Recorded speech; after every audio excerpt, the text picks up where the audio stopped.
তো hello guys, আপনারা সবাই কেমন আছেন? আশা করি সবাই অনেক অনেক ভালো আছেন। তো গাইস, আমাকে অনেকজনে অনেক কথা বলতেছেন, ইনবক্সে আমাকে মেসেজ করতেছেন যে ভাই পাক্সের নতুন টাস্কটা কমপ্লিট করতে পারতেছি না।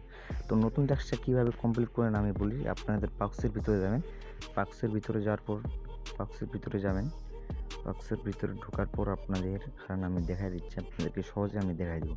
তো পাক্সের ভিতরে যে আপনাদের যখন টাস্কটাতে যাবেন, টাস্কটাতে যাওয়ার পর আপনাদের টাস্কটাতে এখানে লগ ইন টু টক্স এখানে একটা চাপ দিবেন।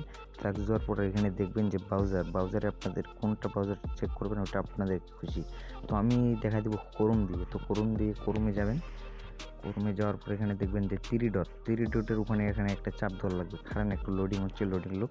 তো দেখবেন যে থ্রি ডটের উপর একটা চাপ দেওয়া লাগবে। চাপ দেওয়ার পরে দেখবেন যে নিচে স্ক্রল করার পর দেখবেন যে এটার পর এটা দেওয়ার পর এখানে একটা কীভাবে করে দিবেন। দেওয়ার পর এখানে আপনার ব্যাক চলে যাবেন। ব্যাক যাওয়ার পর আমি দেখা দিচ্ছি কীভাবে টাস্কটা কমপ্লিট করবেন। তো এখানে দেখবেন যে একটা পাক্স চলে এসেছে, এই পাক্সটাতে লগ ইন করবেন। তো লগ ইন করার পর আপনারা ডাইরেক্ট ব্যাক চলে যাবেন। ব্যাক যাওয়ার পর এটাকে রিফ্রেশ মার দিবেন, ডাইরেক্ট আপনাদের ফের পাক্সের ভিতরে চলে যাওয়ার লাগবে।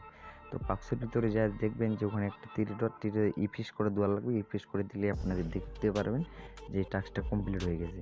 তো এইভাবেই টাস্কটা কমপ্লিট করা লাগবে। যারা বুঝতেছেন না, তো আমাকে অনেকজনে মেসেজ করতেছেন। তো এইভাবেই টাস্কটা কমপ্লিট হয়ে যাবে। দেখেন যে টাস্কটা কমপ্লিট হয়ে গেছে। তো দ্বিতীয় টাস্কটা যখন আপডেট আসবে তখন আমি আপডেটটা দিয়ে দেবো, সমস্যা নেই। তো আপডেট আসলে আমি আপডেটটা দিয়ে দেবো।